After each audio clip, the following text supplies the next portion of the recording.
Order in the hall.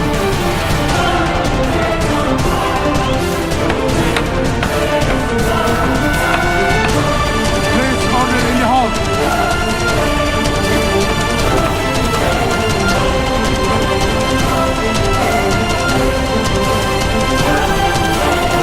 Please order in the hall and please be seated.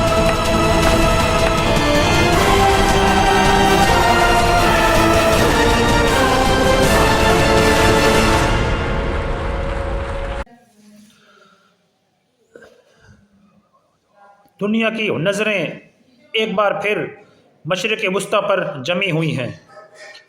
اقوام متحدہ نے بالآخر امریکہ کے تجویز کردہ غزہ اسٹیبلائزیشن پلان کو منظور کر لیا ہے۔ یہ فیصلہ کیا واقعی امن کی طرف ایک قدم ہے یا ایک نئے تنازع کی بنیاد؟ آج کی ویڈیو میں ہم اس پورے یو این غزہ پلان کو آسان الفاظ میں تفصیل کے ساتھ سمجھیں گے۔ یو این غزہ پلان ہے کیا ہے؟ یہ پلان بنیادی طور پر 3 بڑے حصوں پر مشتمل ہے۔ نمبر 1،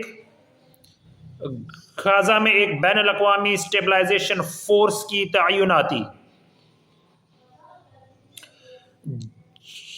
جس کا مقصد سیکیورٹی بحال کرنا، فائر بندی کو مؤثر بنانا اور شہریوں کو فوری ریلیف فراہم کرنا ہے۔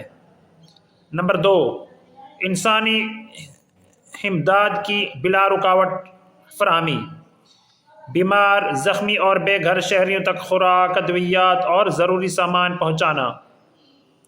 نمبر 3، ایک مستقبل کے ممکنہ آزاد فلسطینی ریاست کی راہ ہموار کرنا۔ یو این کی قرارداد میں پہلی بار واضح طور پر نئے سیاسی فریم ورک اور 2 ریاستی حل کا راستہ دکھایا گیا ہے۔ یہ پلان کیوں ضروری سمجھا جا رہا ہے؟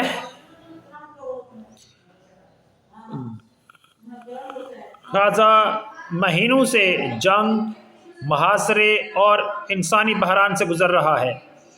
لاکھوں لوگ بے گھر، ہسپتال تباہ اور بنیادی ضروریات ختم ہو چکی ہیں۔ یو این کے مطابق صورتحال اس نہج پر پہنچ چکی تھی کہ اب عالمی مداخلت ناگزیر تھی۔ اسی لیے اسٹیبلائزیشن فورس کا مقصد صرف امن قائم کرنا نہیں بلکہ ایک فائر بریک والا سسٹم بنانا ہے تاکہ حالات مزید نہ بگڑیں۔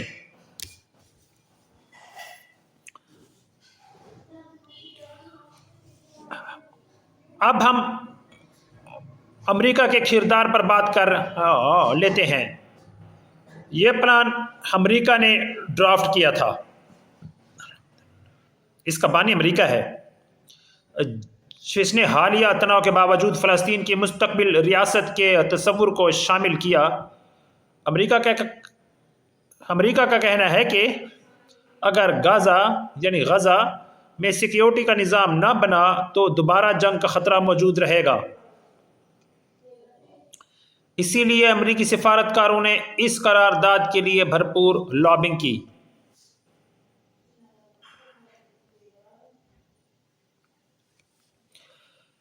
اسرائیل، فلسطین اور دنیا کا رد عمل، ہم اس پر بات کر لیتے ہیں۔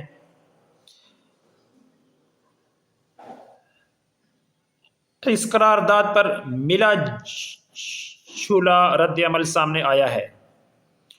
فلسطینی حکام نے اسے امید کی ایک نئی رن قرار دیا ہے، جبکہ اسرائیل نے مکمل حمایت تو نہیں کی، لیکن اسٹیبلائزیشن فورس کے محدود کردار پر رضامندی ظاہر کی ہے۔ اور عالمی طاقتوں کا کیا رد عمل ہے؟ جیسا کہ یورپی یونین، وہ سارے اس پلان کو ایک آخری موقع قرار دے رہی ہے کہ یہ بس آخری موقع ہے غزہ کے لیے، نہیں تو اس کے علاوہ اور کوئی حل ہی نہیں ہے۔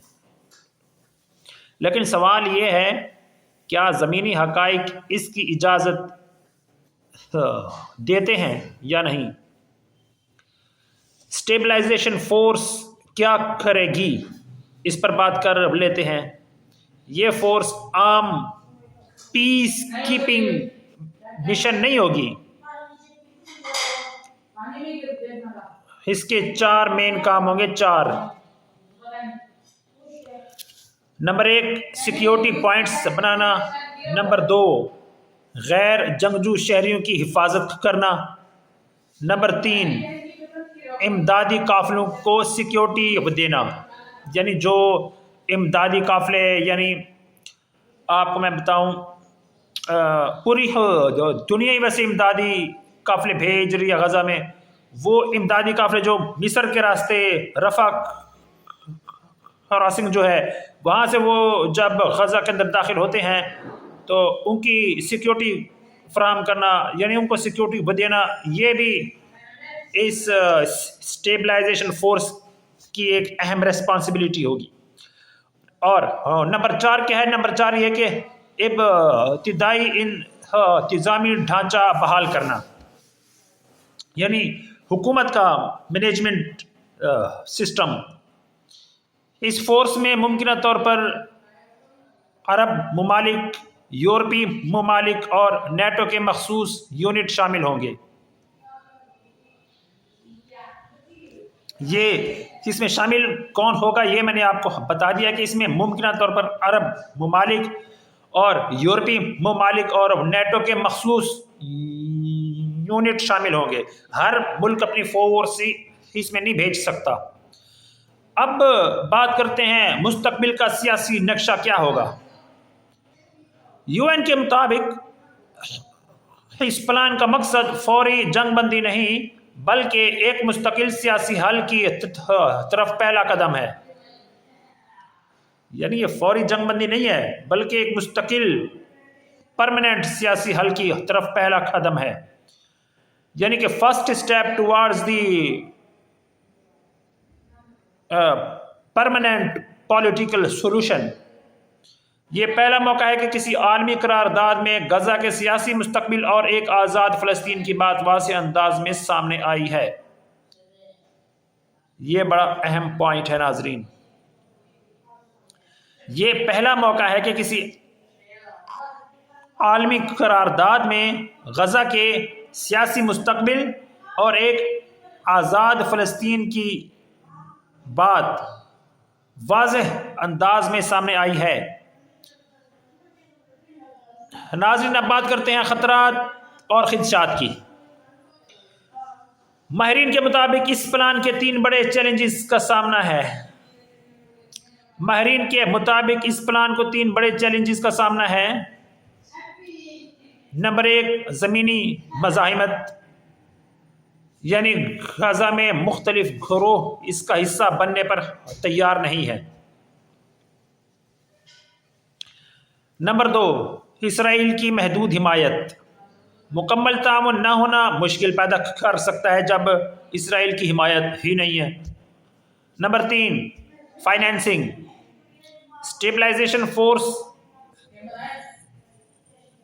امداد اور تعمیر نو کے اخراجات اربوں ڈالر ہوں گے، یعنی اسٹیبلائزیشن فورس کے اخراجات اور امداد کے اخراجات جو غزہ کے شہریوں کو دی جائے گی، اور غزہ میں جو تعمیر نو کی جائے گی اس کے جو اخراجات ہوں گے وہ اربوں خربوں ڈالر ہوں گے۔ پیسہ سب سے بڑا مسئلہ ہے، بغیر پیسے کے تو کچھ بھی نہیں ہونا، بغیر پیسے کے کچھ بھی نہیں ہونا۔ غزہ کو تباہ کرنے پر اتنا عرصہ لگا ہے، 7 اکتوبر 2023، پھر 7 اکتوبر 2024، یہ ہو گیا 1 سال 1 ایئر، پھر 7 اکتوبر 2025، ٹھیک ہے، یہ بھی جو گزرا ہے 7 اکتوبر، یہ بھی 1 مہینہ کوئی 13 دن پہلے، یعنی کہ 43 ڈیز پہلے 2 سال غزہ کو مکمل ہو گئے ہیں، یعنی کہ غزہ کو مکمل تباہ کرنے میں پورے 2 سال کا عرصہ لگا ہے اسرائیل کو۔ تو اب غزہ کی تعمیر نو پر پھر 50 سال بھی لگ سکتے ہیں، 20 30 40 50، 5-6 سال کا تو کام ہے نہیں۔ غزہ کی تعمیر نو جو ہے یہ 2 سال کا کام نہیں ہے کہ 2 سال کے اندر غزہ کی بحالی ہو جائے گی، نہیں، اس پر صدیاں لگ سکتی ہیں جہاں تک میں سمجھتا ہوں، کیونکہ انفراسٹرکچر ہی پورا تباہ ہو گیا ہے۔ اگر تیزی سے اسپیڈز کے ساتھ کام کریں، اسپیڈ کے ساتھ، پھر ہو سکتا ہے کہ 20 30 40 50 سالوں میں غزہ ایک نئی شکل اختیار کر لے، ہو سکتا ہے، لیکن وقت بھی چاہیے، پھر زمینی مزاحمت کو ختم کرنا پڑے گا، پھر اسرائیل کی جو محدود حمایت ہے اس کو ختم کرنا پڑے گا، پھر فائنینسنگ، پھر پیسے کی ارینجمنٹ کرنی پڑے گی، ظاہر ہے یہ۔ اب بڑھتے ہیں کنکلوژن کی طرف، یعنی ریزلٹ کی طرف۔ UN غزہ پلان ایک تاریخی قدم ہے، لیکن کیا یہ امن کی منزل دکھانے کا امن کی منزل دکھائے گا یا ایک اور ناکام کوشش ثابت ہو جائے گا؟ یہ آنے والے چند مہینے طے کریں گے کہ اس نے امن کی منزل دکھانی ہے یا ایک اور ناکام کوشش ثابت ہونا ہے۔ آپ کیا سمجھتے ہیں ناظرین؟ کیا یہ پلان واقعی فلسطین اور غزہ کے لیے امید کی کرن ہے؟ اپنی رائے کمنٹس میں ضرور دیں، ٹھیک ہے، اپنی رائے کا اظہار آپ نے ضرور کرنا ہے، اور میری مزید ویڈیوز کو دیکھنے کے لیے میرے چینل کو لائک بھی کر دیں، شیئر بھی کر دیں، اور سبسکرائب بھی کر دیں، ٹھیک ہے۔ سبسکرائب اس لیے کریں تاکہ میری ویڈیوز جو ہیں وہ بر وقت آپ کو ملتی رہیں، آپ کوئی میری ویڈیو مس نہ کر دیں۔ مزید ویڈیوز دیکھنے کے لیے جو ہے آپ نے سبسکرائب کرنا ہے میرے چینل کو، اور مجھے دعا میں یاد رکھیں۔ اللہ حافظ۔